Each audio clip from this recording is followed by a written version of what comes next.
Focus on Liberia. We discuss everything Liberia, from education to politics, arts and culture, entertainment, agriculture, history, religion, family, and technology. Focus on Liberia uncovers and showcases the best of Liberia and shows the world the truth about Liberia. We educate, elevate, and promote all things Liberia. We conduct interviews, panel discussions, debates, and more. Tune in to Focus on Liberia on Facebook and YouTube and be a part of the stories that make up the news. This is Focus on Liberia, and I am Dennis Jah. At Focus on Liberia, we discuss everything Liberia, from education to politics, arts and culture, entertainment, agriculture, history, religion, family, and technology. Focus on Liberia uncovers and showcases the best of Liberia and shows the world the truth about Liberia. We educate, elevate, and promote all things Liberia. We conduct interviews, panel discussions, debates, and more. Tune in to Focus on Liberia on Facebook and YouTube and be a part of the stories that make up the news. This is Focus on Liberia, and I am Dennis Jah. And I am Anthony Cllr, and a pleasant welcome to Focus on Liberia on our program, The Hour of Politics. And always, I'm your host. Welcome and welcome to the broadcast. Folks, do us a favor. Share the broadcast with your contact in any chat room you are a member. The Liberian People's Party is one of the political parties that have been around. This time, based on my feeling, they have a candidate they are excited about. But that is not enough. They have to work. They have to talk the talk, walk the walk, and make it happen. We have members of this political institution, the USA branch, here seated to talk about their candidate and their options in electing their nominee, Councillor Gongloe. But we will take time to talk about national issues. They are political actors. They care about the country. Some things happening there. We have census. Some people are debating the results. Will we even have the election, given the fact that any time there is a national project kind of delay, postpone, will we even have the election? I want to hear from them. And then we'll yet also talk about this outlandish accusation against Jefferson Koji as a result of what was reported to be an armed robbery attack at the home of former Chief Justice Cllr Musu's car. I want to hear their take on that. Gentlemen, let me start with you. The chairman, Dr. Augusta D. Roberts, is the chairman of Liberian People's Party, USA. Welcome. How are you doing, sir? Well, I'm doing great, and I bring you greetings from all the members of the Liberian People's Party. We are glad to be here. Thanks for the invitation. It's always good to see that the party is highly represented here. Also here to be part of the discussion is Bata C. Togba. He is the chairperson for the Liberian People's Party USA Membership Mobilization and Publicity Committee. It's good to have you, Mr. Togba. Welcome. Thank you, Brother Sonny, and thank you for having us on this podium. Thank you. And we also have with us Dr. Kwana Do, who is the chairman for Planning, Platform, and the Policy Committee. Dr. Do, it's good to have you, my brother. Welcome. Thank you, Anthony. It's great being on your program. I think it's been quite a while since I made an appearance here, and it's wonderful being on Focus on Liberia once again. It's always, thank you. It's always good to have you. Again, folks, in cyberspace, as I said, Liberian People's Party has a nominee. Gongloe is their nominee, and they are excited about him. And we will be talking about their options to ensuring that he becomes Liberia's next president. In fact, Gongloe said he's more than likely to win this thing in the first round. How are they going to make that happen? But let's talk small politics a little bit on the national level. Gentlemen, Gloria Musu-Scott, former Chief Justice of Liberia, whom was attacked. There were 2 attempts before the recent one that led to the death of one of her family members, reportedly her daughter. And as a result of that, Jerome Vordia, former TRC commissioner, who was the chairman, said some members of the WIA administration have hands to play in there, especially Jefferson Koji. This is a serious attack that led to the death of a Liberian citizen. People are outraged, and this is just one of the many attacks or mysterious deaths that happened in the country. Let me start with you, Dr. Roberts. You heard this, I believe. What do you make of all this? Where is this coming from? What's the root cause of this? And if I may add, if Chiawan were president, what would the Chiawan plan do about that? Well, let me thank you for that very important question. Mm-hmm. And the Liberia People's Party attaches high importance to security when it comes to the quality of life, because security is directly attached to the kind of life that people live in a nation. And we want to also express our condolences to all those who have been murdered at the hands of unknown folks.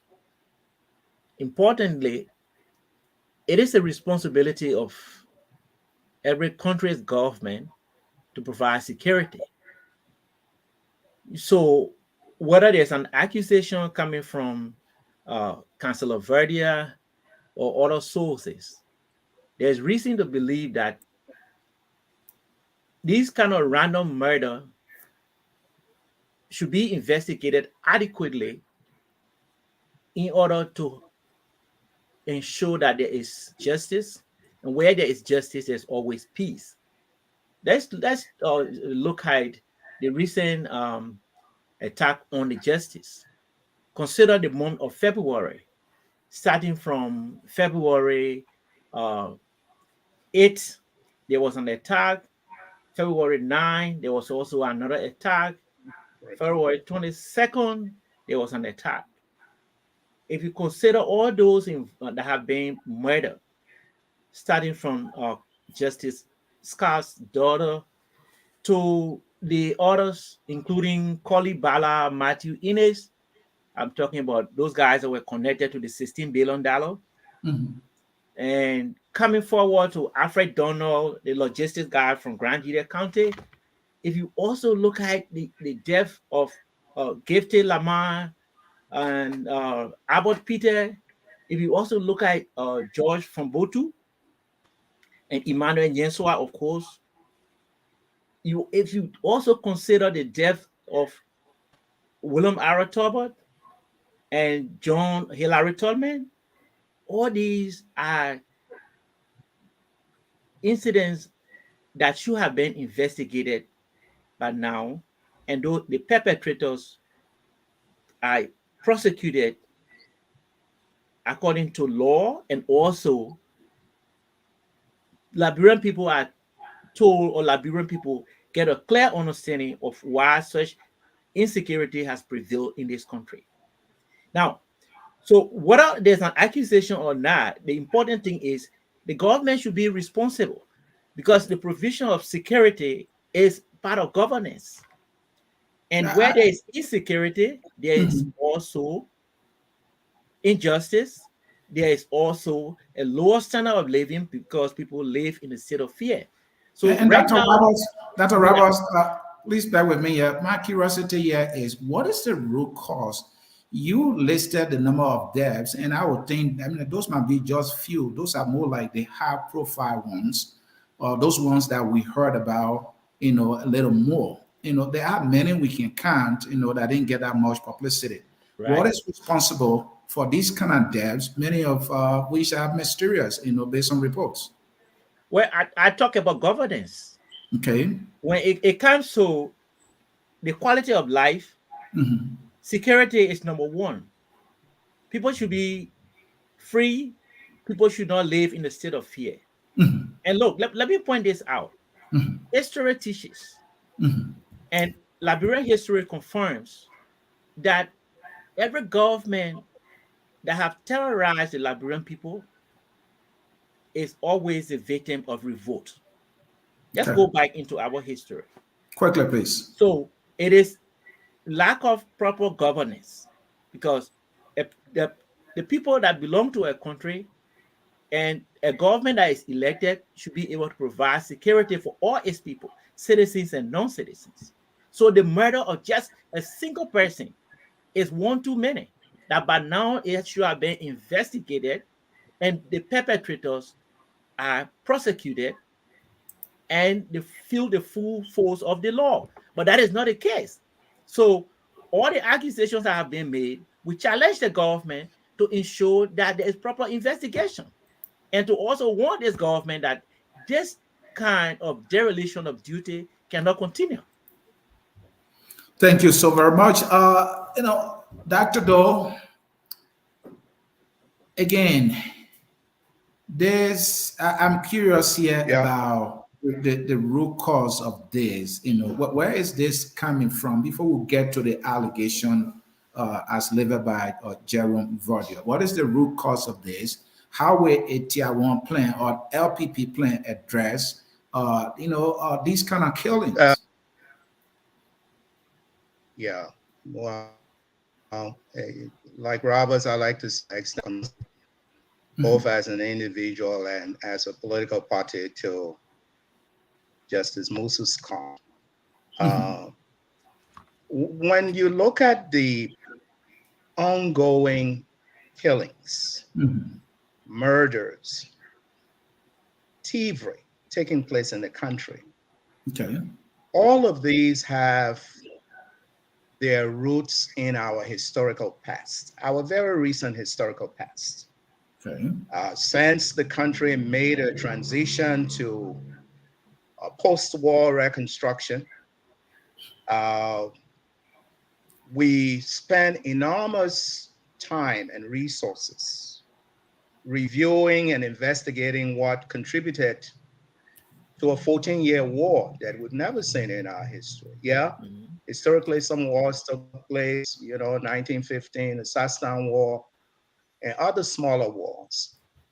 But the period 1997 well through 2003 was quite historical, because for the first time, the country went through an extended period.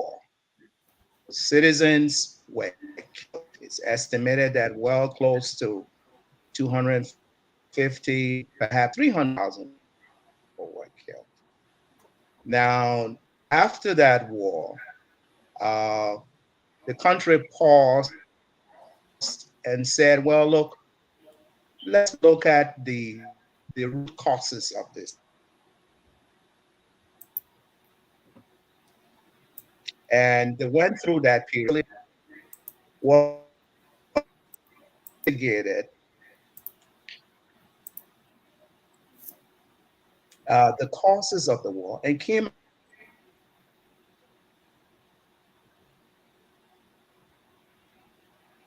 the issue of these were factors, or contributing factors, that led us to where we are now. And Dr. Doe, for some reason, your audio is cutting and it's freezing that. I don't know. But are you trying to say that if we have reconciled our country significantly as we should have, given the gravity of the violence that we experience as a country, and maybe have done better rehabilitation as a nation, if we have reconciled our country better, we will be able to avoid these deaths in addition to bad governance? Is this what I'm hearing from you?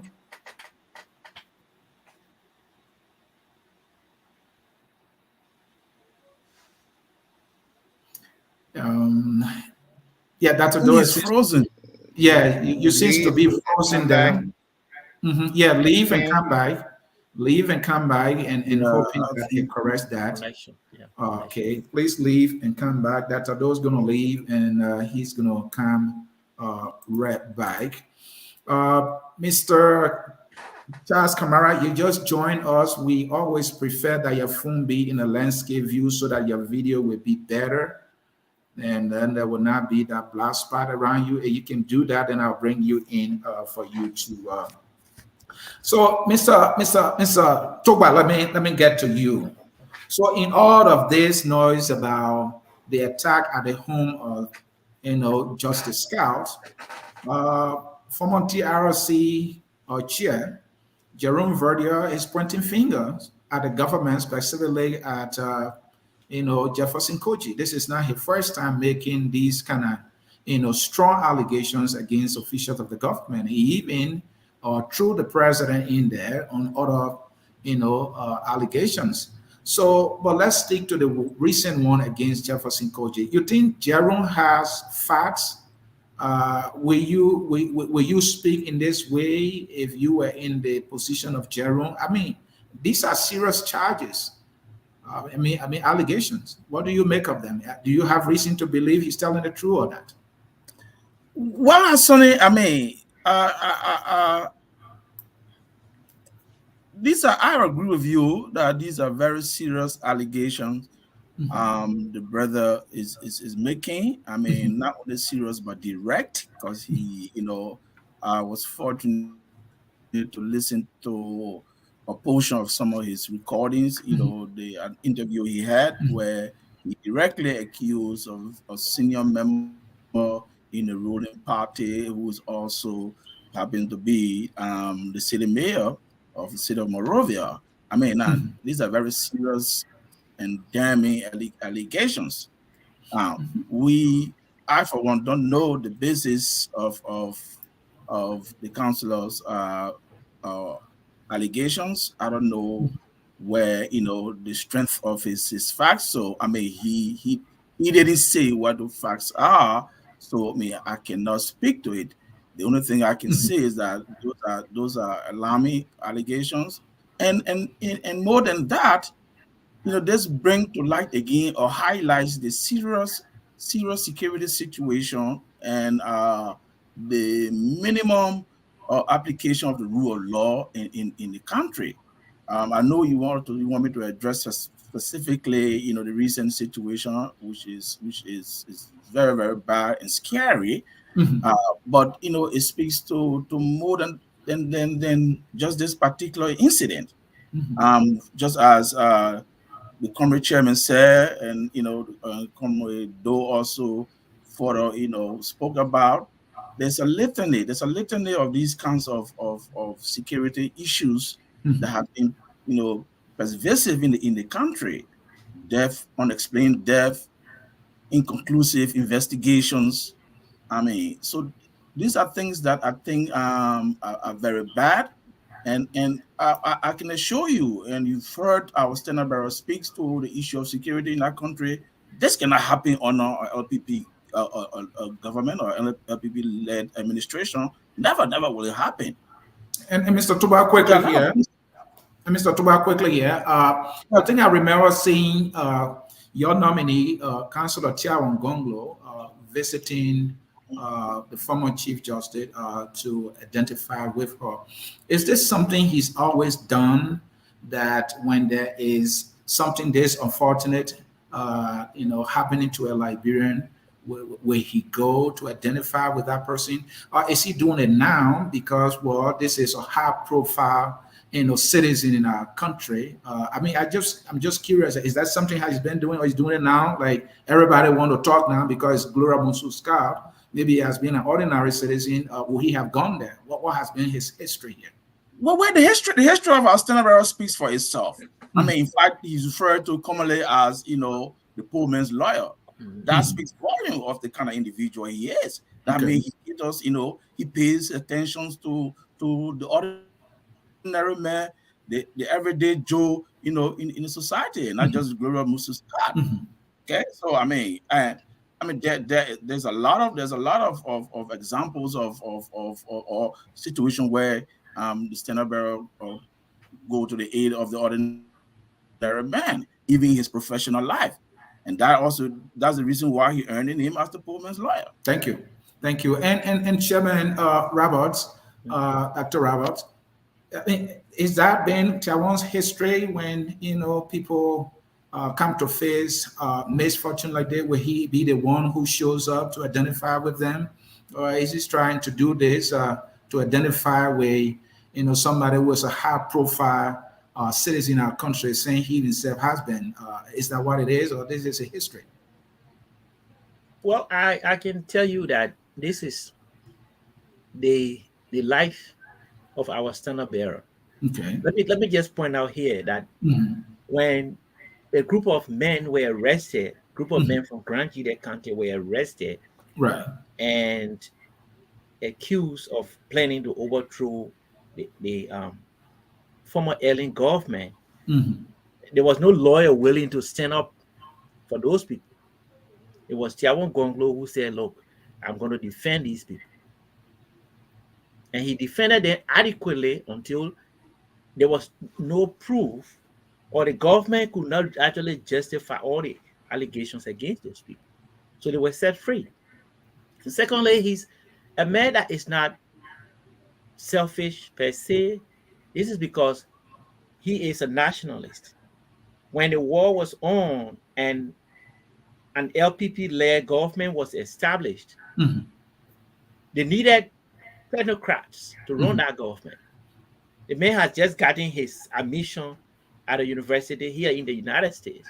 And he abandoned that school and went back to Liberia when the guns were shooting to work with the late Dr. Sawyer. Okay. So yes, his whole life, you can see other parties' campaign strategies, and you look at LPP's campaign strategies. We're starting from the bottom up. We're starting from the rural areas and coming to the city. So it is not about important people. It is about the least in the society, the forgotten people of Liberia, the downtrodden, the so-called poor people that no one wants to deal with, but they want to exploit their votes. So that is not the case. Thank you. In most of those villages, people confess that they have not seen a presidential candidate before. Thank you. So Thank just you. look at it. That this guy is prepared to provide a leadership for the people, not just for the rich or for the privileged. Thank you, Dr. Roberts. Thank you so much. And I can't concede that that's why he earned the need, the poor man lawyer. But Dr. Doe, before I get to Mr. Camaraya quickly, you heard about the three missing boys. I remember seeing videos of their parents going to the St. Moses Pilot, joining protesters and crying. I did not see Tiawan, the poor man lawyer. I want to believe they needed representation. That's something he's done in the past. Maybe I missed it. Maybe he was busy. Did he miss something? You care to comment on that, Dr. Doe? You are muted, sir. Unmute yourself, please.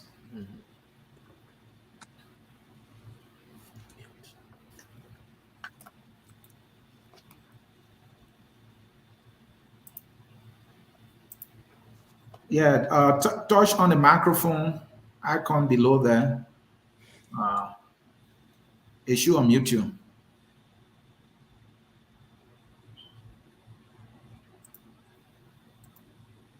All right, we'll get back to you while you work on that.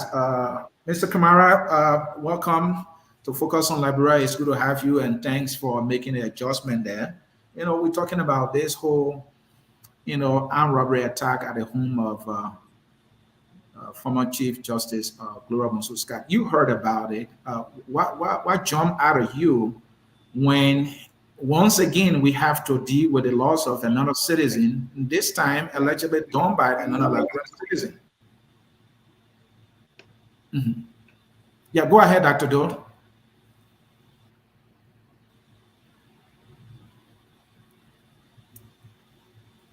It's on mute. Yeah, Two of the Dr. three Doe, on mute.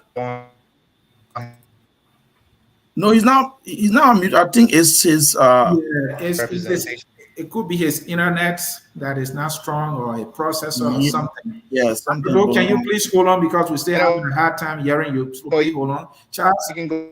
yeah, Mr. Kamara, you can go ahead. I'm sure you heard the question, sir. Yeah, Sonny, Y- maybe you can Yeah, try telephone. your question was what's jumped out of me when I heard about the Mhm. thing that took place at the former Chief Justice's house. Mhm. I wasn't surprised because this is the behavior of this regime, and I knew that it was going to go that far, But there's nothing new here, and I heard you talking about the three boys that were brutally murdered, and you wonder why Gongloe was not there. I cannot speak for him, but what I can say is that I'm not sure where he was at that time. But what is important here is that this regime is getting out of control to the extent that we, the Liberian people, do not take. And how did you get to that conclusion that it's getting out of control? What you see that others don't see? What I see that others don't see is that I'm one of the victims of a brutal regime. And this is how they start. I was in exile 6 years during the Doe regime. So this is how it starts. So people who are saying that we are only talking because it has to do with the former Chief Justices, I think they're making a mistake. We've always been speaking out against this regime. It's only that maybe our party, LPP, saying it was bad. It has not had the opportunity to reorganize itself as it is right now. And what I can show you is that be it a young baby, an old man, or politicians, or whatever, as it is the policy of our party, we're going to be there. We're going to be speaking out. And my message to the regime is that we're not going to draw back. I have had enough being in exile. So we don't going to sit down supinely. I know the Liberian people want peace at this particular time. And the regime as a government has to take that seriously so that we all can work together to bring our country back to normalcy. So you say you're not going to sit by supinely. Of course not. What are you going to do? What do you plan to do to make it better? What I hope to do to make it better is to make sure that our people are involved in the democratic process that we're trying to re-evoke right now. That is to try to educate them that voting is important, that whatever goes on at this time, if you need your freedom, you have to stand up and fight for it. Somebody will have to die for other people to live. If we went back to histories in South Africa, I'm not going too far. A lot of people died, but you see today, whether you think that the democracy there or the government is corrupt or not, there's some kinds of distancing that exists in South Africa today. So when I'm talking about we don't going to sit down, what I'm talking about is that we're going to make sure that we continue to push the democratic process. And Thank I'm you. sure that once we are doing that, the whole world going to be watching. Thank you. Thank you, Mr. Kamara. And gentlemen, let us comment on these two issues quickly so that we can go to the main topic of the day, the LPP options to elect Councillor Chairman Gongloe, your nominee. And Dr. Doe, let me come back to you. I hope we'll not have difficulty there again with your audio. Next, preparedness for election 2023. From the look of things, my question is, do you fear that we may not have election? Looking at the level of preparedness that NED has been able to carry on so far, and if you look at what happened to the census, it was postponed and postponed. Even when we came to NEG, voter registration was extended and extended. I think this is the third extension we own now. Do you have reason to fear that the election might be extended. We may not have election. Money has been part of the issues too. Dr. Doe. Oh, I thought that was for me. Yeah, Dr. Doe. Yeah, Dr. Doe is frozen Give it. again. Yeah, he's frozen. Dr. Doe, we are having issue with Next. you if you are hearing us, but we're not hearing you. We are sorry about that. So let me come to you, Mr. Toba. Go ahead. Oh, to your question, honestly, I wouldn't be surprised if there is a delay or there's some interruption in the electoral process has already started because postponing voter registration multiple times is indeed a form of disruption. With the question of elections, we are still cautiously observing and guarding. However, I will call on all the parties, to be very vigilant, to remain vigilant and watchful, because given the way things are done, given the way this government operates, I won't be surprised if there's some major interruption into the political process. Like, for instance, postponement of the elections, or maybe just some disruption and conducting the election in such a manner like the way the census were conducted.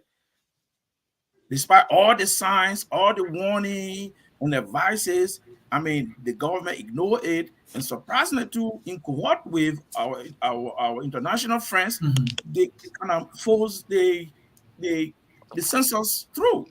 All right. And that's what we're hearing from preliminary results, or from preliminary information we're hearing. We see that things didn't really go.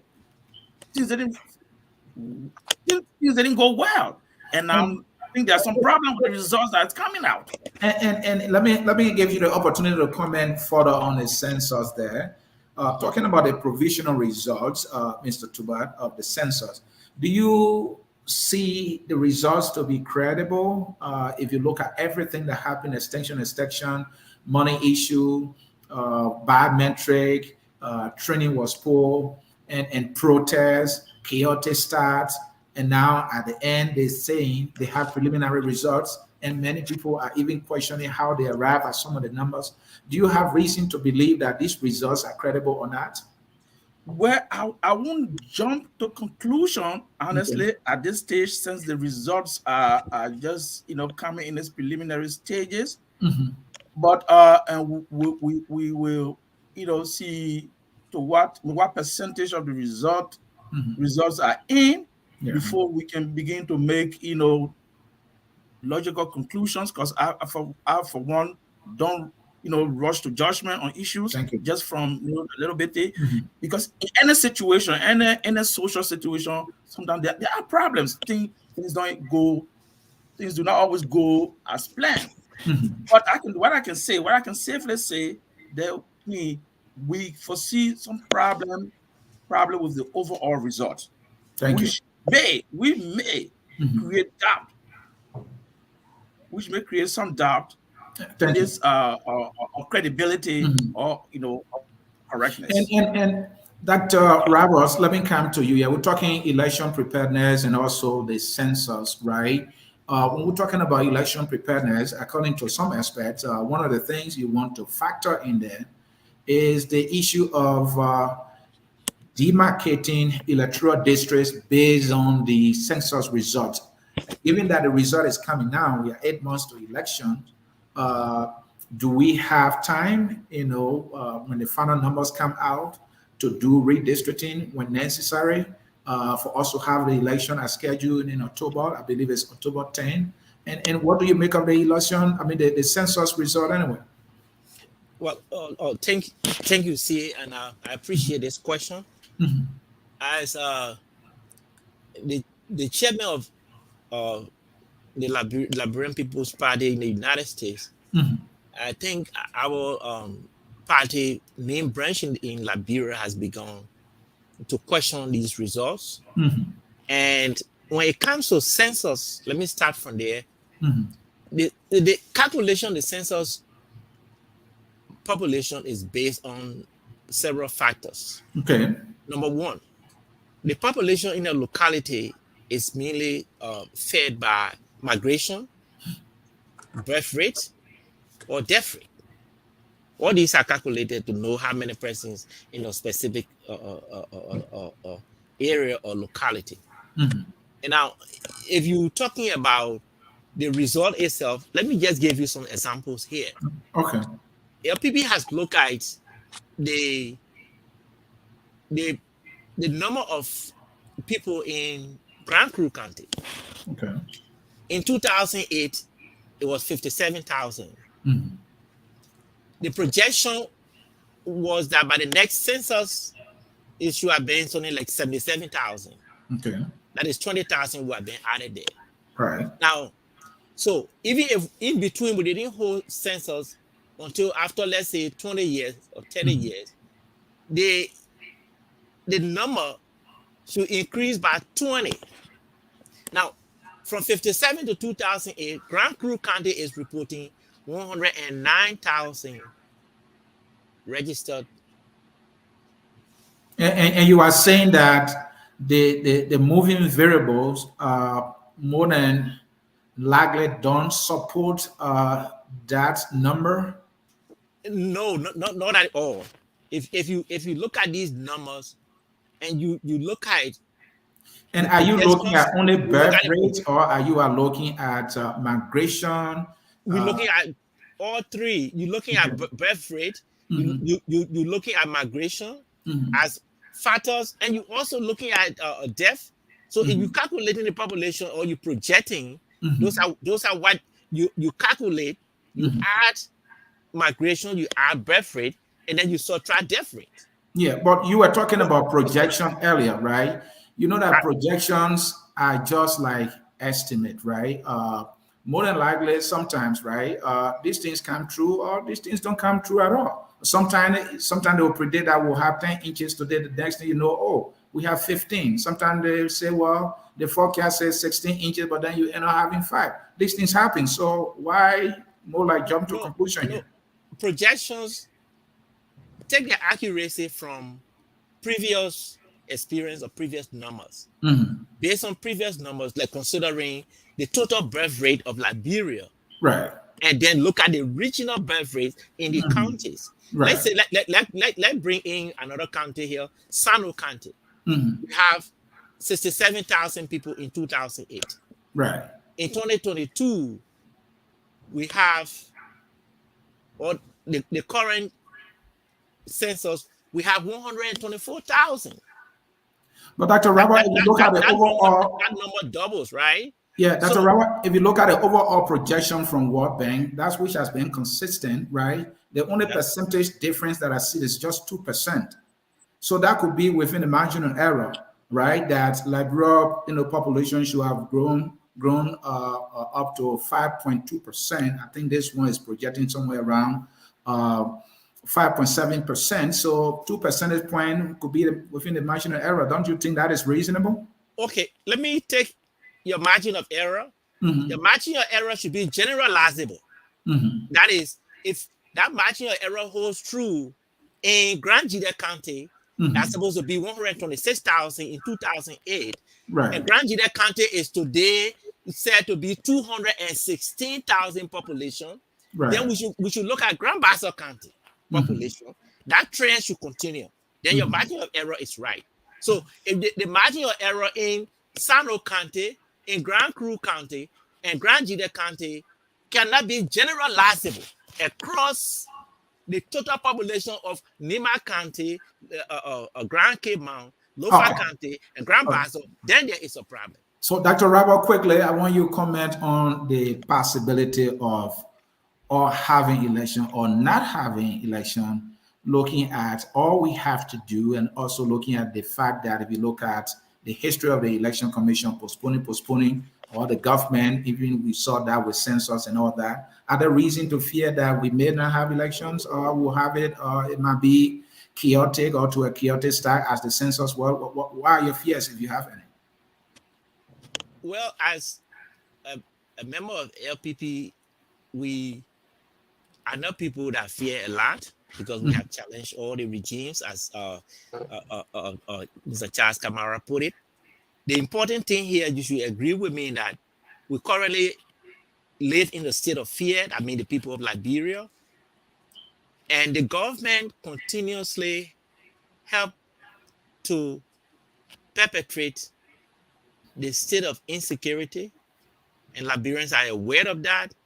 If you go up the ladder to a chief justice, and invade that chief justice home with the intent of getting rid of her, and as much as going further to even murder her daughter, then there's reason to believe that insecurity might lead to chaos, and chaos is going to lead to a delay in the elections or a total postponement of the elections. All right. So Thank yes, you. we do fear that there might be some problems, like the issue with the census that we are talking about. There are already discrepancies. Right. And if you were to come out to challenge it, you also think that it's possible that you disappear tomorrow or they murder you and there will be no investigation. Thank you. All Thank you these are so. situations that Thank you inform. so much. And that fear is reasonable given the fact that sessions should have been held in 2018. We couldn't do it in 2019, couldn't do it in 2020, 2021 until 2022. That is reasonable. So looking at election being a national kind of effort with quite a lot of funds training and all that, this is a reasonable fear. And Mr. Kamara, preparedness. Census. People are saying these numbers are not adding up. Where do you stand? Yes, quite frankly, this is one of the census in Liberia that I'm very concerned about. I was in the 10th grade, I think, 1974, during troubled time. That, and then I worked with that census.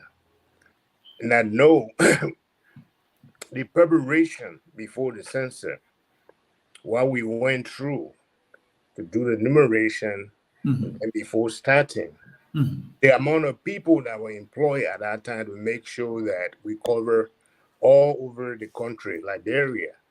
I didn't see that happening in the census. First of all, there was a problem with money. Secondly, I think that the regime was doing it deliberately, as I said earlier, to start some chaotic situation that may keep this regime into power. I was in Liberia in November. I was there November 15 up to December 28. And I had several nieces that were taking part in the census spread over Lofa County. And stories that I heard coming from there. First of all, they were not being paid. So all what it takes was that to sit somewhere and fill in those blank spots. And also politicians in Lofa were bringing people and telling them, this is not the same, telling them that, look, the census will give us more population and therefore bringing development to our area. So you have to come and be counted, whether they were from Guinea or wherever they were coming from. And then they talk to the numerators, the representative from census that was there to conduct the census. Look, this is the situation. I'm not saying the same. Okay. So when we're talking about the irregularities within the census of 2022, I'm one of the witnesses to that. I heard it. I know it is true. Okay. You see? And we are not afraid. We are concerned, or I'm very concerned that the election may not be held. And there's no speculation in the Constitution. Otherwise, if election is not held in October, what do we do? Okay? These are my concerns. These are LPP concerns. Then what happens if the election is not held? Thank you. What do we do? Does the government stay in power? Is there any area in the Constitution that states that there should be an interim government until elections are ahead? So Thank you. these are the issues that I think we should be addressing. Thank you. LPP is not afraid. LPP is concerned, and this government is very tyrannical. And if we don't take time, we're gonna go back the same place where we were, and that's not what we're praying for. Thank you, Mr. Kamara. I'm very concerned. Thank you, Mr. Kamara. And Dr. Doe, it's good that you have been making an effort to stay with us. Welcome back. We are on this whole issue of NEC preparedness for the elections. And then we're also looking at the results, the provisional results from the census. Some people are saying the results are not adding up. And are we actually ready for election looking at NEC preparedness? Is there any reason to fear that we may not have the election, given the fact that our government has a history of delaying and postponing things? Just like my comrades have said, we're not afraid, but we have some very deep concerns and reservations. Because if you look at the conduct of the NEC, the managers of the NEC, they are not giving us reasons for confidence. They're not giving us reasons for hope. One, there's a constant change in the timetable. The NEC, the National Elections Commission, is now following its own schedule. Up to this point, the NEC has not quite decided whether it will go by the biometric technology, whether it will use the biometric technology or revert to the old method. So people are in limbo. At this stage, we're like 7 months away from the elections, and the NEC has yet to tell us, are we going to go by way of biometric, or, excuse me, are we going to use what traditionally we've used before, the manual method? So that's a real concern there. The second issue with the NEC has to do with the voters' role.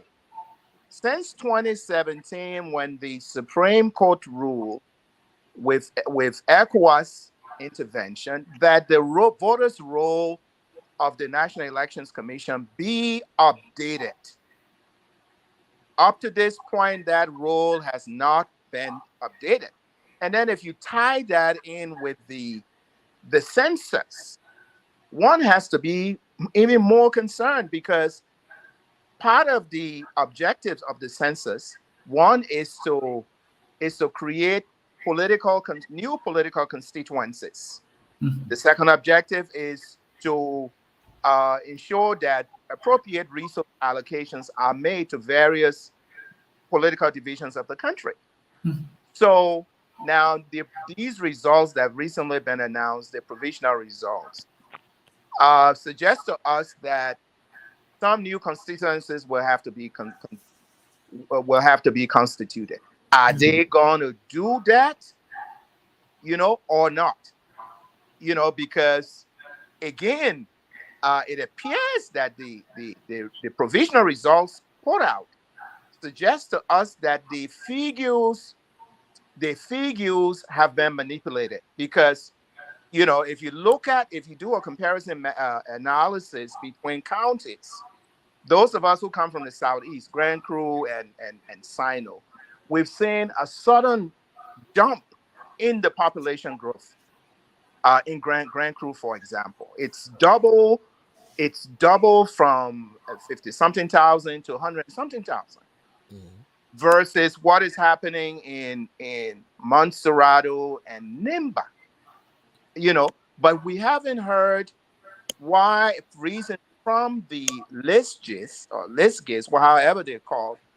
How is it that over a period of 14 years, or if you want to reduce it to 5 years, since the last census was taken in 2008, and the other one that should have been held in 2018, that was not done. The 5 years elapsed. How is it those of us who come from Grand Cru, I'm Grand Cru Sanonia, those of us who come from there, how is it that the population has increased? Maybe, Anthony, you might know to, or maybe be able to tell us something too. How is this? The population has increased more than what is happening in Montserrado, Nimba, Bassa, and Magibi. Because if you look at the demographic makeup as well as the economic landscape of Grand Cru, there's nothing in our place. What are the businesses? There's nothing there that can attract people. Dr. Doe, that is a hold on. That is a good concern there, and myself too. That's what I'm curious and anxiously waiting for the official results to come in that will explain, what led to that sharp increase in the population. But one might think that maybe a lot of Southeasterners fled to Ivory Coast due to the civil crisis. Liberia has stabilized now. There's a gold rush in the region. There was crisis in some of the African countries, Ivory Coast, Burkina Faso. Maybe people have moved there. I don't know. They have to give us the record. Other than that, we will speculate. But Dr. Doe, I want you to learn with this quickly. You raised the issue of the voter registration. We're talking net preparedness. How prepared is the LPP in seeing to it that there is a clean voter roll that is synchronized and known to all the political parties? What have been your advocacy to have clarity on that? Because, that is how the numbers that you are looking for. What have you done? LPP has raised several concerns on its own, and right now it's rarely collaborating with other political parties on this issue. Yeah. They're collaborating on the issue, not necessarily to say who will be president or vice president or whatever, but they're collaborating on the issue of the scheduling, the NEC, the improvement in the voters' roll, and several other election-related issues. So they are working. They have been advocating, as well as working in collaboration with other political parties. In fact, right now there is a group established called the Intra-Party Coordinating Conference, where all the political parties meet. They talk about the elections issue. They're now talking about the census issue, and I think very soon they will be coming up issuing a statement on their position as to what needs to be done. So those are one or two things they've been doing. Thank you. And folks in cyberspace, Anthony, in addition to what Comrade Doe have just stated, they are also considering possible litigations to push those issues. Not just speaking on it, but they're going to take serious action, active action, to make sure what has been wrong will be correct. You are talking lawsuits here, right? Exactly. Okay. All right, folks in cyberspace, you are watching Focus on Liberia. We are in conversation with the Liberian People Party USA. The officials are here.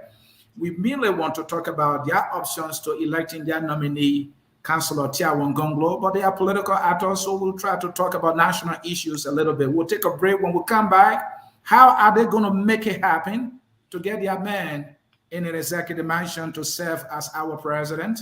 From what I'm hearing from them, he is the most prepared. We will see. We'll be right back. At Focus on Liberia, we discuss everything Liberia, from education to politics, arts and culture, entertainment, agriculture, history, religion, family, and technology. Focus on Liberia uncovers and showcases the best of Liberia and shows the world the truth about Liberia. We educate, elevate, and promote all things Liberia. We conduct interviews, panel discussions, debates, and more. Tune in to Focus on Liberia on Facebook and YouTube and be a part of the stories that make up the news. This is Focus on Liberia, and I am Dennis Jah. Anthony here, and we are back with you. We now want to look at the LPP options to elect Councillor Tiawon Gongloe as president of Liberia. Let me come to you. Dr. Augusta D. Roberts is the chairperson for LPP USA. Dr. Roberts, my first question here quickly.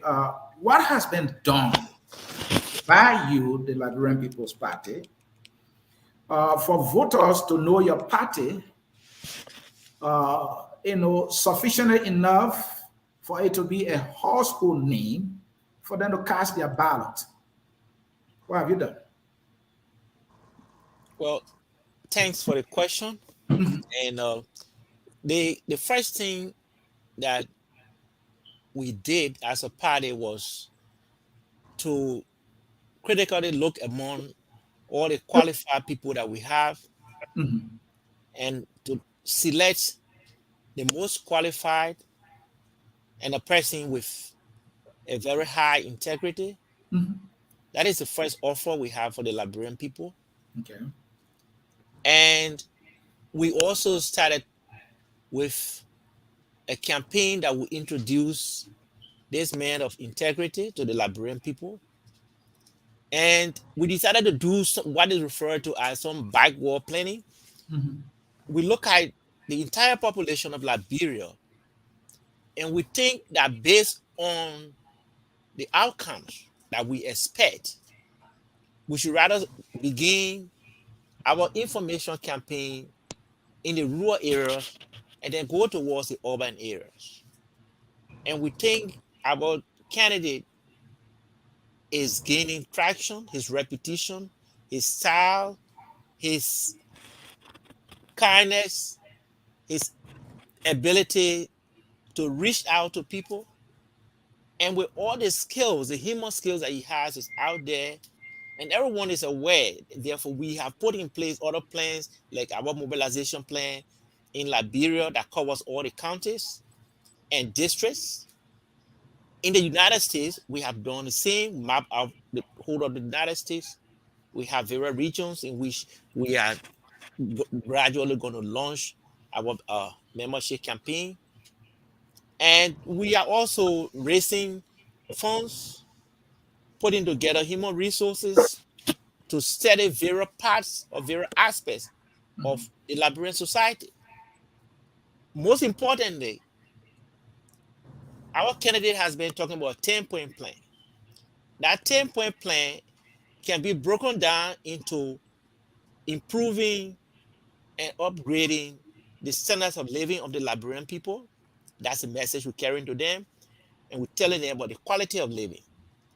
Now, it comes to standards of living, it's the ability of a person to be able to purchase materials that will improve your life.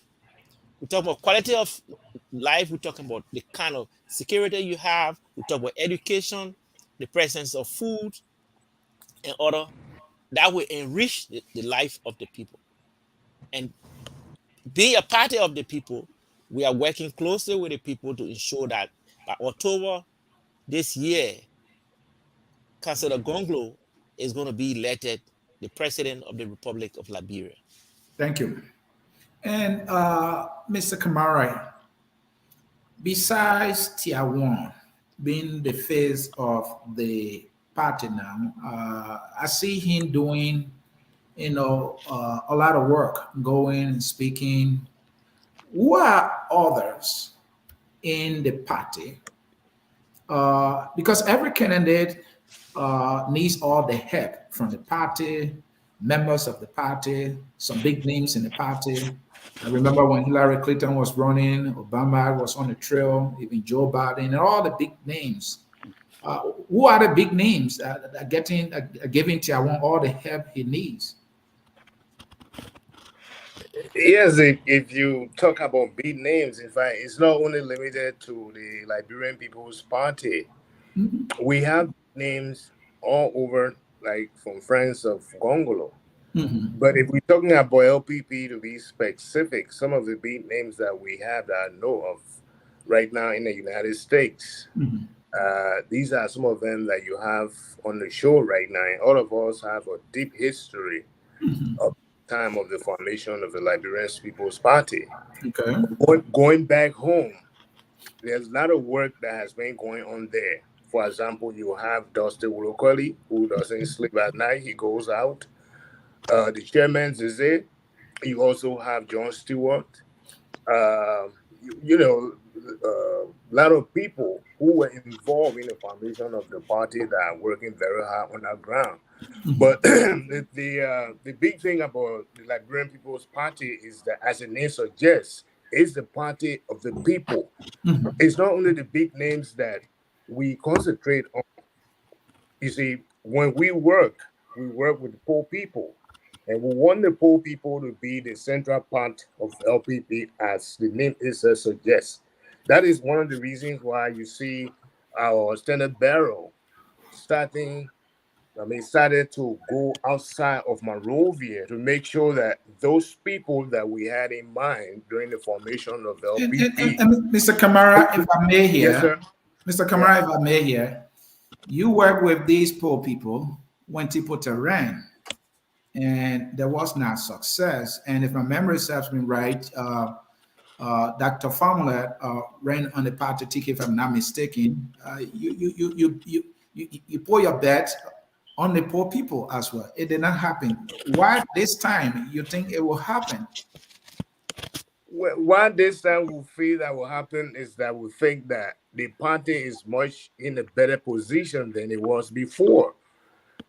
You see, if you went back to LPP history, we were out of politics for a very long time. And in politics all over the world, Africa is not an exempt. And you think you are back now? We back in politics. I mean that's what I'm telling you. We back in politics, and we learn from the past history, and we learn to adjust and readjust. This is why we confidently feel that this is our time. This is the time for the Liberian People Party. This is the time for the Liberian people to take their own power.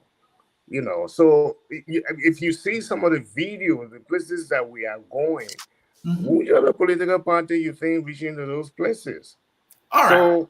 So for us, names matter, but names are not what we want to base our policies on. What we base our policies on is to be able to talk to the Liberian people, to understand their problems in deeper minor. Then the situation has changed. If we Thank you. went back to things that LPP was talking about, it has changed a whole lot. So we have to reorganize and reshape our policies. Thank you. And Dr. Do, I have to come back to you because of your role. You are for policy, you are for planning and platform. Something tells me networking and all is, all into that. Collaboration is one thing in this political process that becomes necessary. In addition to reaching out to the people in your own parties, work that you put in. So let's talk collaboration. Do you have windows open for that? And how far can you reach? And what can you accept and not accept when it comes to collaboration? Thanks, Mr. Sonny. The party has always been open to collaboration. But before I just say that, before I talk a lot about it, I just want to build on what Kamara has just said, Comrade Kamara. The party, I always say is emerging from the wilderness. Okay. We have revamped, we have reorganized, and just as my comrade said, you can see the extent to which we're working to reach the Liberian people who have been forgotten. In fact, one of our comrades have coined the phrase, the forgotten voters. The forgotten voters are people, the masses of our people who are scattered all over the country, who hardly have ever participated in the electoral process. And you can see our candidate and members of his team going out there and trying to reach these forgotten voters. Yes, LPP has participated in several election cycles, but we went back to the drawing board and we identified our problems and mistakes and decided to retool, to do more than what we're doing now, to really reach out to those forgotten voters, to bring them into the political process. All of our people in the Leeward counties, all over. Our standard bearer alone has been to well over 225 towns and villages. The man is energetic. He's prepared. He has the character. He has the capacity. He has the strength to really assume the presidency of that country. So you can see the kind of work that is being put into it. Now coming to collaboration, you know, uh, in the case, politics is always a place where people have to talk. You know, people have to give and take. You know, and the way we look at collaboration is different from how others are looking at it. And I think our perspective on collaboration is working. And that perspective is, let's work on the issues first. The issues that are roadblocks in the way of endangering our elections for 2023. We talk about the challenges the NEC is facing, the issue of voters' roll. So right now, the party is collaborating on these issues with other political parties to come up with a common position as to what needs to be done. Once we pass that phase, then we can begin to talk about other aspects of political collaboration, you know. But at this point in time, we don't want to put a cart before the house. Say, well, oh, Mr. X, you will be president. Mr. Y, you will be vice president. We're in this race to win, you know, but our arms are broad and we're wide open to talking with anybody who share our position on various issues that affect the country. Like, you know, you heard my comrade talk about the councilor's 10-point plan. The party itself has formulated its platform. By next month, and there will be official launching of its platform, where we're looking at so many sectors of our national life, from rule of law to as far as tourism, and we have clear positions on that. You know, so that's how we want to win, and that's how we want to engage. Those who want to collaborate, if we have common positions on particular issue, we're prepared to talk.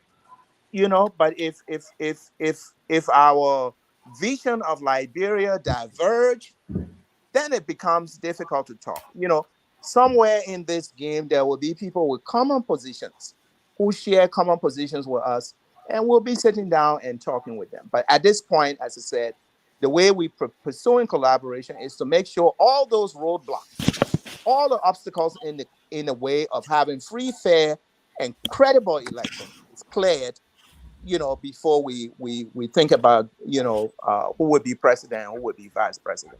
Thank you, Dr. Joe. And Mr. Tuba, you are the chairman for membership, mobilization, and publicity.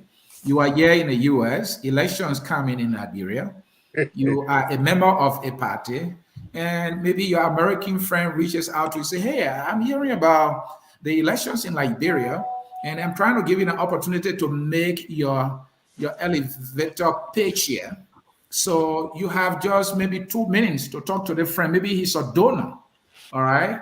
And talk to me. What is your party ideology when it comes to governance, and how does it look at democracy in Liberia? You have 2 minutes to make the elevator pitch, to neg that maybe $1 million to support your candidate. What would that be? Well, basically, just the piggyback of what Comrade Doe have stated. You know, generally the party's ideology is the people. It's a party of the people, the welfare and well-being of the people in general terms. So, and the party is going to, you know, exemplify itself by putting itself apart from the rest of the pack.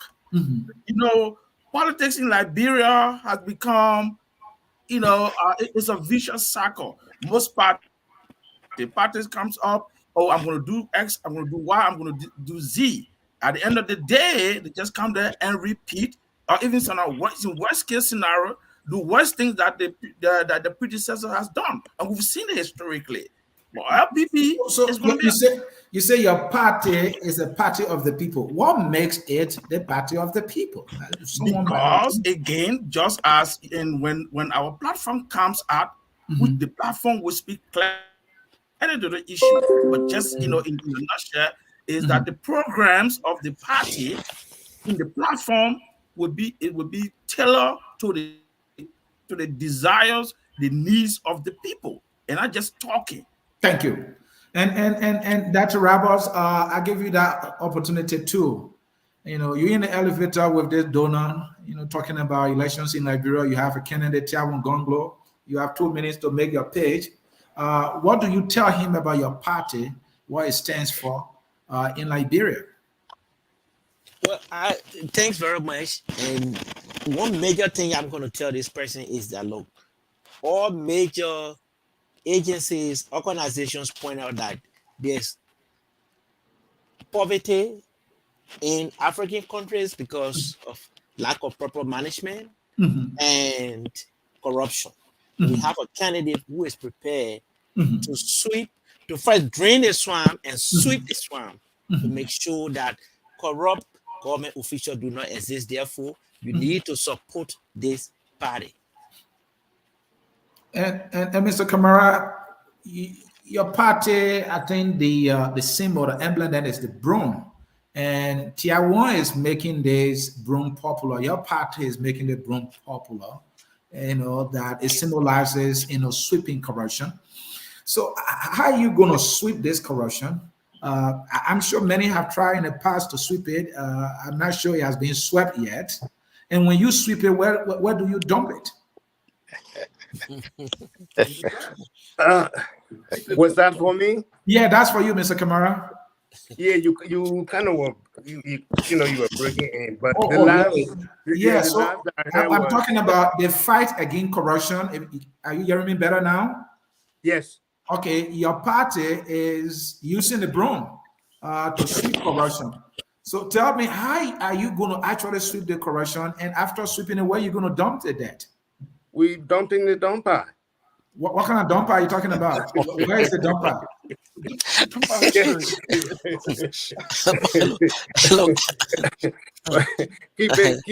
keep it out of government and all other private sectors as best as we can. Because I don't want you to sweep the debt. Let me come in here. And it start to, you know, to pollute the community. No. LPP is not going to do that this time. The most important thing. You see, let Mr. Kamara speak, please. Okay. Yeah, like I said earlier, we learned a great lesson. We've been talking about corruption since the 70s. And that's one of the reasons why, in fact, we have this broom as one of LPP's symbols. The broom came about during the Soya for Mayor campaign. And so we still carried it. And the question you asked, I remember somebody asking you a similar question, and it was like, okay, you talking about corruption. You want to claim Monrovia. Suppose you don't have the material. Suppose the government refuses to give you truck. How are you going to be able to claim Monrovia?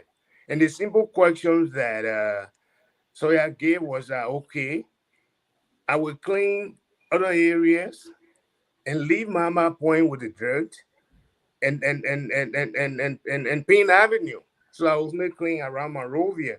But this is not the same answer that I want to give you, because the broom is going to sweep all over the country.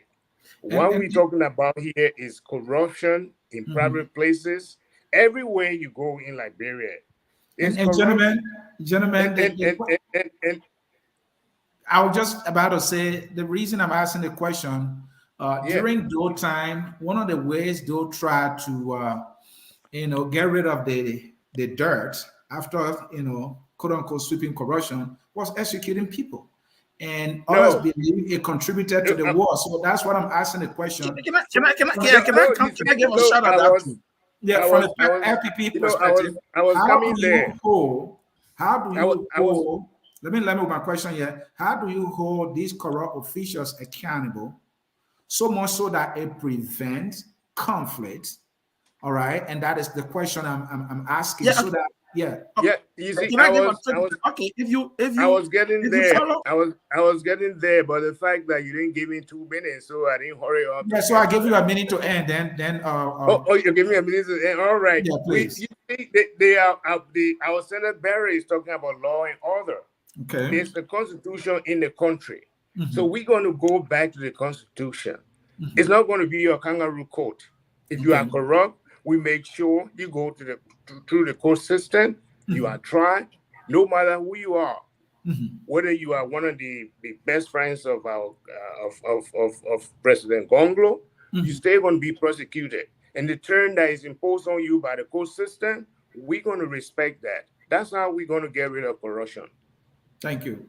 Yeah, And go ahead. yeah, in addition to that too, the standard bearer have made that clear in all his, you know, his presentation to the public.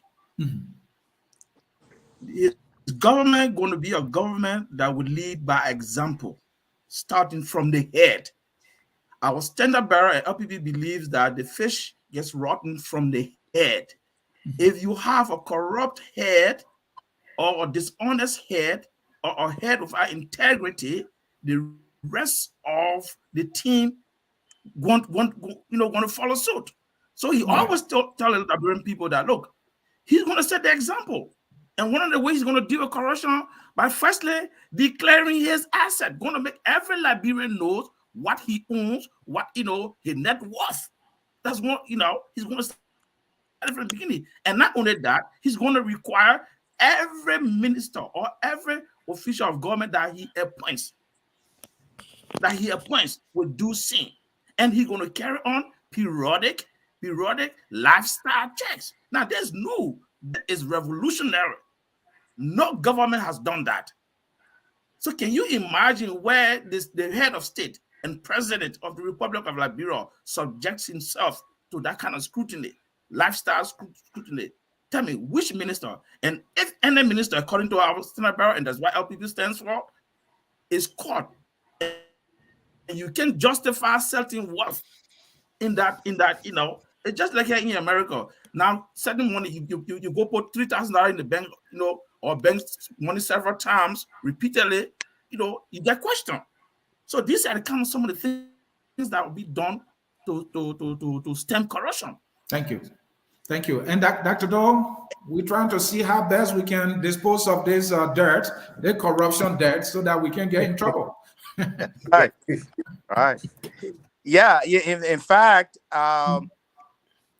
our candidate, our standard bearer is the only standard bearer or candidate that has put out a prescription. He has a 12-point prescription for tackling corruption in Liberia. That menace that has really undermined development in the country.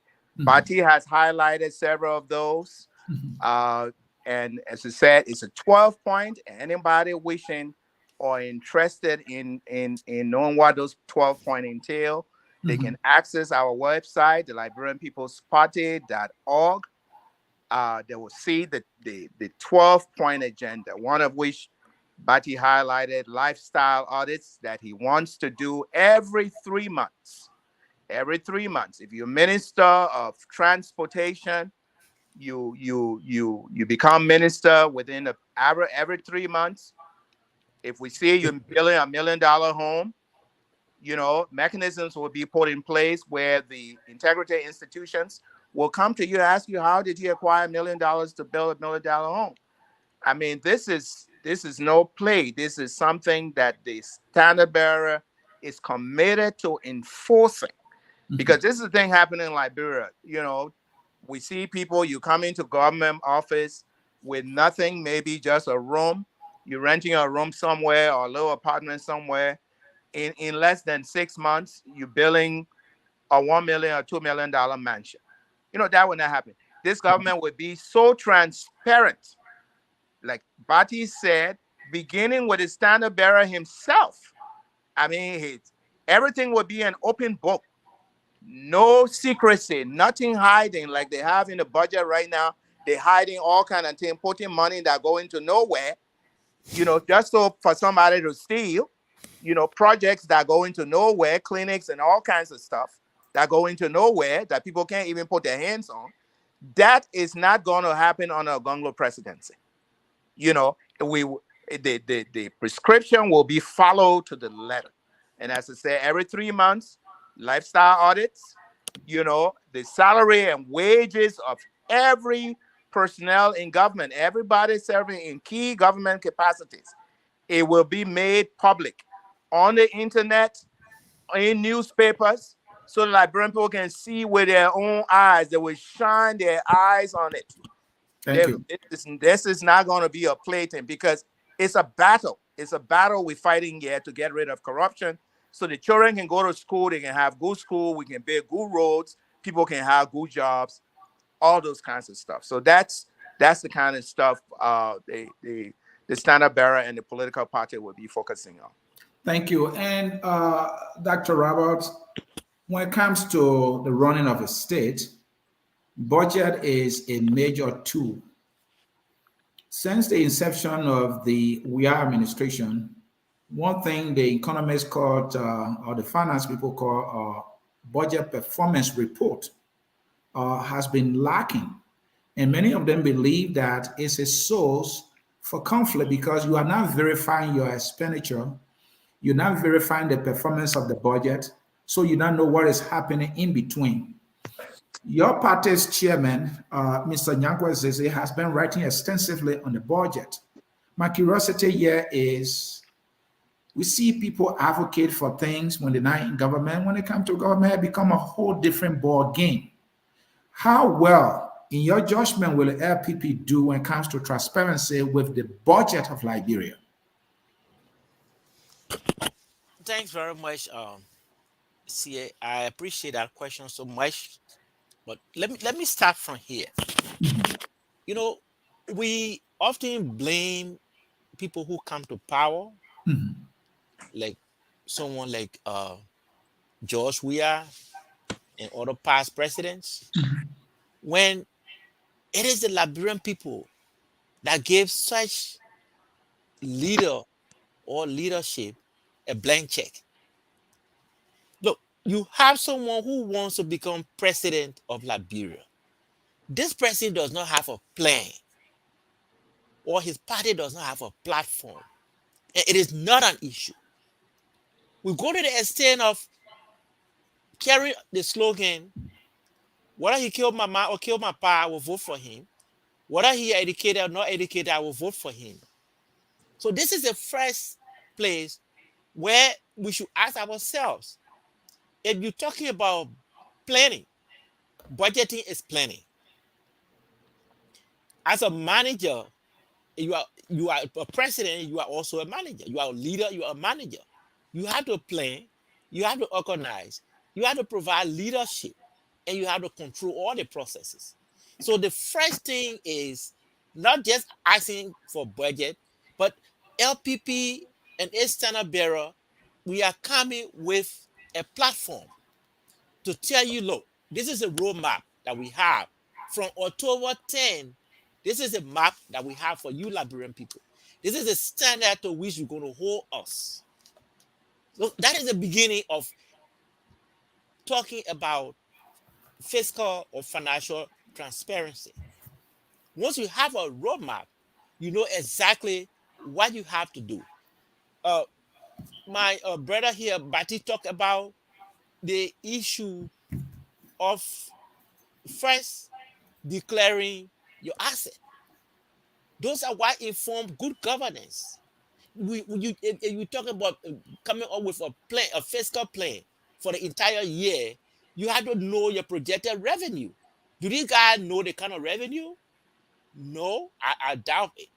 Consider the fact that they already hedging the resources of Liberia by asking companies to pay their taxes ahead of time, so that because they are taking more money from the Central Bank of Liberia than they are putting back. So they have to go to Firestone, LAC,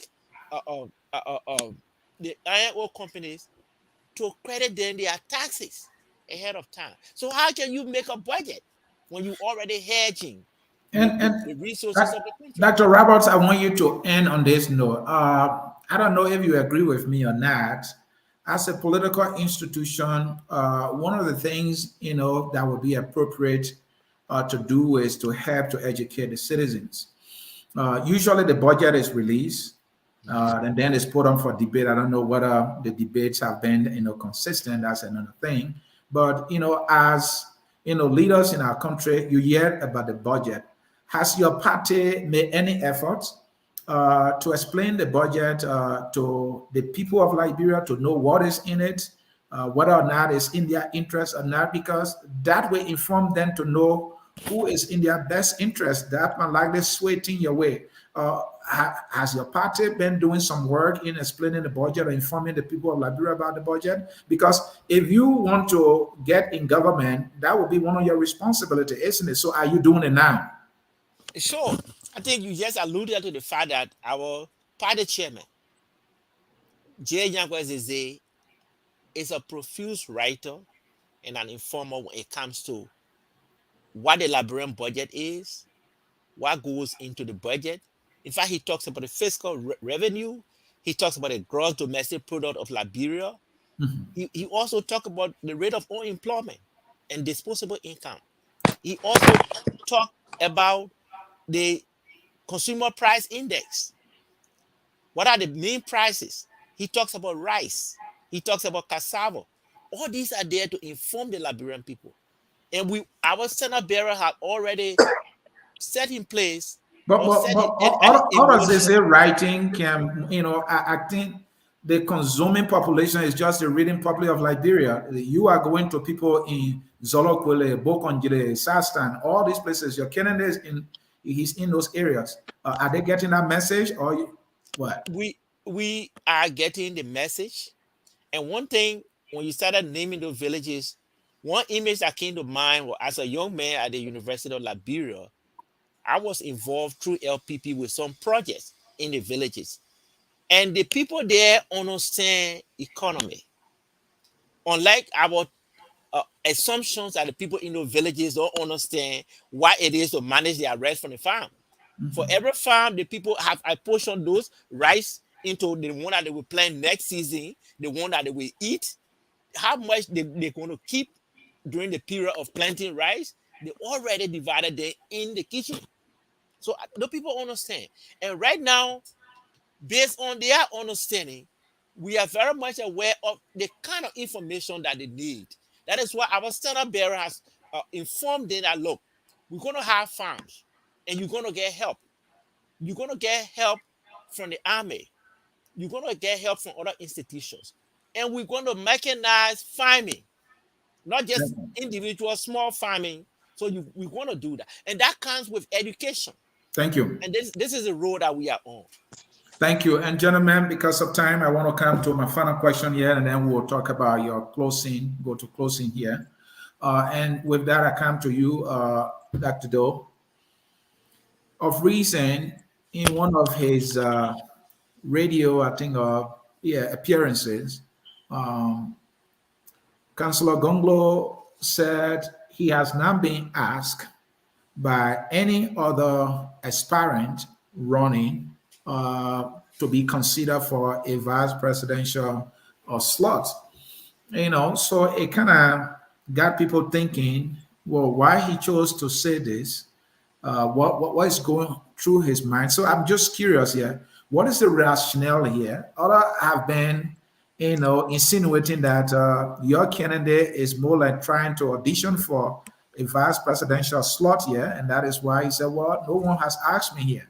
So what prompted that kind of answer, and what is going on in the mind of a candidate and your party? Is this why you're trying to do to put him forward to be picked by somebody? I thought he's here for the real deal. He's here for the real deal. He's not auditioning to be VP to anybody. This is Anthony. The Councillor Gongloe is running to be president of the Republic of Liberia. I think his comments were a little taken out of context. Okay. I think basically what Councillor Gongloe was trying to do there was to dispel the notion, because there has been this notion within certain political cycles in Liberia that Gongloe should be VP to this person or VP to that person.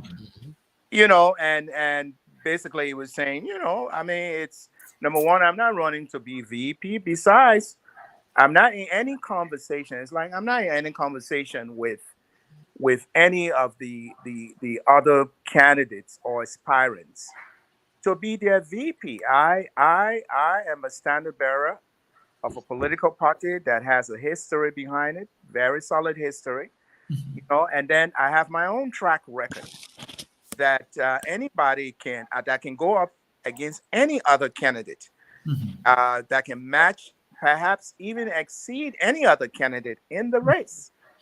So why should I be, you know, VP to any of the other people running? I'm running to be president. So I think it was his way of saying, look, I'm not in conversation with with anyone about being their VP. I'm running. I've been elected as a standard bearer of the Liberian People's Party. That's the party I'm running on. And, I shouldn't be put in that box to say I'm running to be VP or I'm in conversation with anybody about being the VP. I think that's basically how I look at it. You know, just dispelling a notion because, Thank as you. I said, there's a strong cycle of Liberian people who think all Gongloe is good for is to be VP. First, he didn't have money. The next thing, now he should be VP. But now that he has emerged to be one of the formidable candidates in this race, you know, that talk about VP now is being dropped. People are really looking at him to be the next president of Liberia. So, you know, he was just dismissing that, you know, a wave of the hand that, look, you know, I'm not in any conversation here. I'm not in any talk here with anybody. Thank you, and thank you, Dr. Doe. Gentlemen, let's do closing here quickly because of time, and this question will be your closing, and that is, why should anybody, anywhere who is a Liberian and has the right to vote, join the political party called the Liberian People's Party, and will go to vote for Tiawan Gongloe in these coming elections? Why? Any of you can go first, and that would be for your closing, each of you. Okay, I like to go first because I gotta run out. Yeah. All right. Firstly, I would say that the Liberian People's Party is your party. It's a party that has distinguished itself from the rest of the park. Is the only party that has a standard bearer who has a clear prescription regarding one of the most serious struggle of the Liberian people, something that has kept the country down, something that has this scourge have, you know, kind of denied the country that avenue, that opportunity to develop and to grow and develop, and that is corruption. It is this party, it is the only party that have a clear prescription, whose standard bearer has articulated a clear prescription in dealing with that problem. Again, I'll repeat that, and it's very important for our people. If you're serious to deal with the question of corruption in Liberia, then join the Liberian People's Party or vote for Tiawan Gongloe. The government officials, public servants will be held. Don't get yourself in trouble. Are you campaigning? I heard you use the word vote. Is it time? Go ahead. Well, okay, I stand to be correct on that. But, you know, public servants will be held accountable. It will not be business as usual anymore, okay? People will be held accountable. If you are caught in corruption, if your hands are caught in the cookies jar, you will be dispossessed, you'll be investigated, and if you are proven guilty, you will be dispossessed of all your ill-gotten wealth, and you'll be thrown in jail. You will serve time. This, you know, our LPP-led government will be very serious. That is lacking. Our, you know, previous government, including the government now, they joke with corruption. One person will be accused of corruption, the next thing he's somebody at a higher position. No, LPP will not stand for that. Tiawan will not stand for that. Thank you so very much. I'll bring in Mr. Charles Kamara. Your closing. Why should anybody join the LPP and go to vote for Tiawan Gongloe? LPP is the party of the Liberian people. And to our workers, I would like to tell them that this is one of the parties that you work so hard to build. So if you want your rights to be respected at your workplace, if you want equal pay, if you want justice at your workplace, your party LPP is back. Its door is open to you. To our market women, if you want to make sure that your bitter balls, your peppers, your gardens produce are transported to anywhere in Liberia, that means that there has to be good roads to be able to transport those goods. The party to join is the Liberian People's Party. And to our poor people, if you want your kids to have right to go to school, to have a minimum meal, to have a better education, a quality education, Liberian People Party is the party for you to join. And to our law enforcement, if you want to have the government that will let you do the work that you have been trained to do so that there's no interference, the Liberian Party is the party that you should join. The LPP is back. Come back. We'll be respecting rules of law. We want to make sure that everybody in Liberia is given equal opportunities. So we are back. Come and join us. We'll make sure that wherever there are corruption, we want to be able to reach there and make sure that corruption is clear in almost all part of our lives in Liberia. To the taxi driver, the buses, the driver unions, LPP is back. We help you. The wheelbarrows boy, the Yana boy, we are back. This is the party that was there speaking for your right. This is a party that was there making sure that you are organized. We respect labor unions, so come back to LPP. Thank you. That was the voice of Mr. Charles Kamara, a member of the Liberian People's Party USA. We have Dr. Kwanando, chairman for Planning Platform Policy Committee. Dr. Do, your closing. Why should anybody join the Liberian People's Party? Because it's the party of the future, is the party that can bring about real transformation in our politics, in our economics, and what have you. I think my two colleagues really captured it.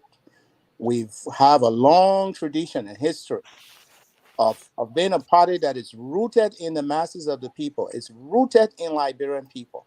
We have the scars to prove it. You know, a lot of our people have suffered. They've died for Liberia. They've sacrificed for Liberia, you know, versus any of these new and emerging parties. LPP have a rich history. Our doors are wide open. You know, we want to reach out to everyone to say, join this party so that we can make a difference in Liberia, because our record is there. We have the right person, we have the right candidate, we have the right standard bearer, man who has sacrificed for Liberia, whose life was almost taken away. You know, he never gave up on Liberia. He continued to fight, struggle for social justice and democracy. I mean, if we want to reach democracy, if we want a better Liberia, LPP is the place to come. You know, many of our people have remained consistent. They've not jumped here and jumped there all over the place, joining this party and that party, 1 minute a year, another minute in another party. No. If you look at the makeup of LPP, we have people who have consistently, very consistently, talk about good governance, talk about the rule of law, talk about better schools for our children, the young people, good jobs for our people, all of these things. It makes LPP the alternative party to the current regime. You know, so the doors are wide open. Join LPP. If you want to join LPP, you can go to our website, LiberianPeoplesParty.org. You know, you can contact any one of us on this platform tonight. You know, our numbers can be made available, and you know, so the doors are wide open to everybody. This is the People's Party. We are the only party that have people in its name. You check many of the other parties, they don't have people in the name. We the only one with people that say we are the People's Party and we mean it. Thank you so much, Mr. Anthony, and we appreciate you giving us your platform to talk about our party and our candidate. Once again, thank you so much. Thank you for coming, Dr. Doe. We appreciate you coming. Your closing, Dr. Augustus D. Roberts. Well, thanks. And I want to appreciate you for giving us the opportunity to tell the Liberian people that LPP is your party. Now, one lingering question when it comes to looking at the population of developing country like ours is, why are we so poor? Why don't we have a better standard of living? Why don't we have a great quality of life? And the answer that has been provided by the UNDP, USAID, and other institutions include the lack of proper management, one, corruption, two. A Gongloe-led LPP government has a plan for you. That plan is a better educational system, well mechanized agriculture, a better school system that pays more attention to primary education, and a better economy. We're in a country that puts up the number of $3.5 billion as our gross domestic product. And the gross domestic product is the total income from goods and services that are manufactured in the country and sold. And if we are having $3.5 billion, why are we so poor? So we have a plan. Unlike other parties, we have a platform. And where we're starting from, let me give you a tip. Our startup bearer have pointed out that, look, we are going to give free education to government, schools, for students who want to go to government school.